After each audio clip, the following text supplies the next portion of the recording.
What I'm about to say might sound very controversial to most people, and even like a slap in the face, but it does not matter, because truth does not need to hide itself at all. And I highly suggest you to stick until the end, because I myself had depression, and I found a way to cure it without any external help. Not only this, I also shared this method with hundreds of people, and all of them found themselves cured from depression. They are now joyful, enjoying the present moment, and whatever is happening in their life, they are just doing the best they can with a positive attitude. So the controversial fact that I'm about to say is, if you are taking antidepressant for your depression, is pure cowardice. And the reason that I say so is because if you feel so bad within yourself, if you feel like shit, if you feel that gravity is always on your face, on your body, pulling you downward, if every time that you wake up, you have nothing to look forward, it's hard to even get out of your bed, and still you're not trying to change your life, to change your lifestyle. You're not exercising, you're not going outside, you're not meditating, you're not doing research on how to be better, you're not changing your diet, and instead you just go see your doctor to get some drug prescribed to you, even though you know that this drug is destroying you. It's not a magic pill that is just gonna help you out. There is a tons of side effect, and one of them is that you will never grow spiritually with this, and another one of them is you lose control. You're not even yourself anymore. You're drugged at all time. It is shameful. So if you feel that what I say has some truth to it, and you really have a certain knowing within your heart that those pills are not the thing that you need, there must be something greater so that you can be healed, then listen up. The reason that we feel depressed is our perception. There is a lot of people who have a life so much worse than yours, and I'm not saying this to compare each other and to not acknowledge how you feel, but rather to make you understand that it is a matter of perspective. Why is it that the kid who is poor, who is so hungry, he has nothing to eat, his parents are sick, everywhere is chaos around him, how is it that you can see joy in their eyes when they play with just a broken soccer ball, or maybe a piece of brick, maybe even insect on the ground? How is it that they look happier than you, who is at home and you comfort, who has money, who has food, who has family, people that love you? It is because it is all a matter of perspective. And where I'm going with this is the thought in your mind. An example that I could give you is, let's say that you have failed your exam and it hurt you greatly. You have two choices. One, you just accept that you have failed. You become aware that you are suffering, and because of this, you take action to feel better, such as meditation. Or the other choice that you have is to add thought on top of your suffering. You start to think, why did I fail? I'm such a failure. What will happen in the future if I keep failing?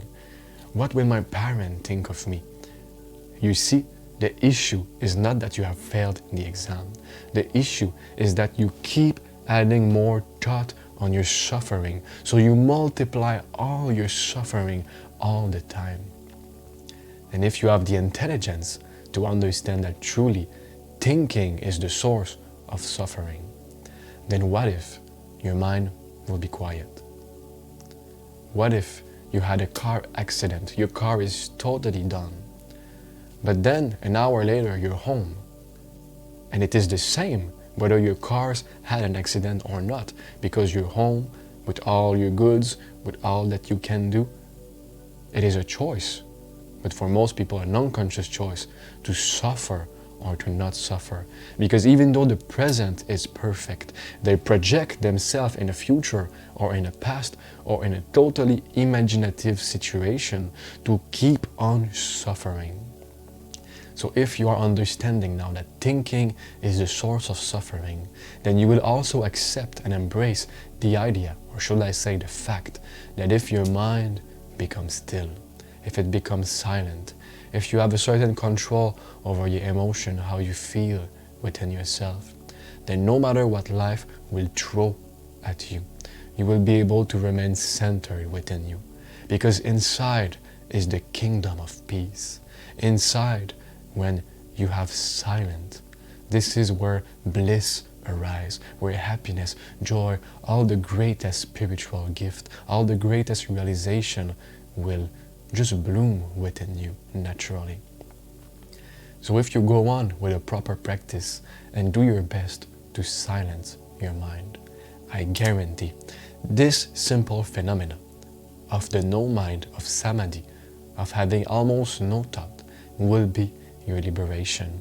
No matter what is your reason for suffering, whether it's a trauma, whether it's your lifestyle, your money, anything, it will go away. Because the more that the mind becomes quiet, the more that naturally blissfulness installs itself and you become filled with joy.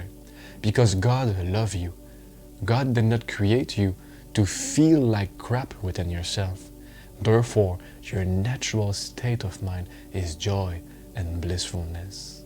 And if you just let go of all the rubbish that you are self-creating, that is creating more suffering all the time within you, you will see that you will be tuned back into your natural state of feeling so positive, so good within yourself.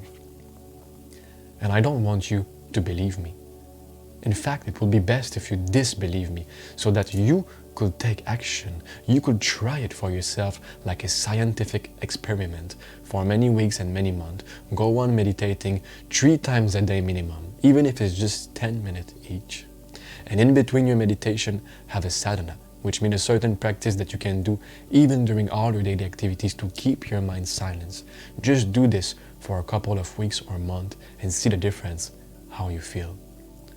But of course, maybe you don't know how to meditate, and this is why, if it is the case, this video right here will tell you how to do it in a beginner-friendly way that always works, because it is even based on scientific knowledge that we have today. And after you have watched this, you will be ready for the next video, this one right here, which will be the method that you will be using in between all your meditation in your daily activities to cultivate a silent mind. And I guarantee, if you are serious about it, if you do it regardless of how you feel, regardless of what you believe, if you do it as a scientific experiment and you keep going every day, you stay consistent, you will be liberated. Because the state of no mind is where all the greatest gift of life are given unto you. What do you think about it? Do you think that you are willing to put the effort? Or do you want to take the coward path instead and take drug and become less than what you are today? I deeply hope that you decide to bloom in every way, that you go for spiritual growth, liberation, because the power to heal is within yourself. You have everything you need in. There is no external help necessary. And the day you understand this and embrace it, this also brings you liberation, because you understand that no matter what happened, the cure is in you. Bliss, peace is in you. So if you found any value in this video, I highly suggest you to like, comment and subscribe, because every Friday a new video is posted for your spiritual growth and liberation, because I truly care about all my divine brothers and sisters. I'm Simon, and together we grow back toward unity and liberate our hearts to live in daily bliss. Thank you so much. Hare Krishna.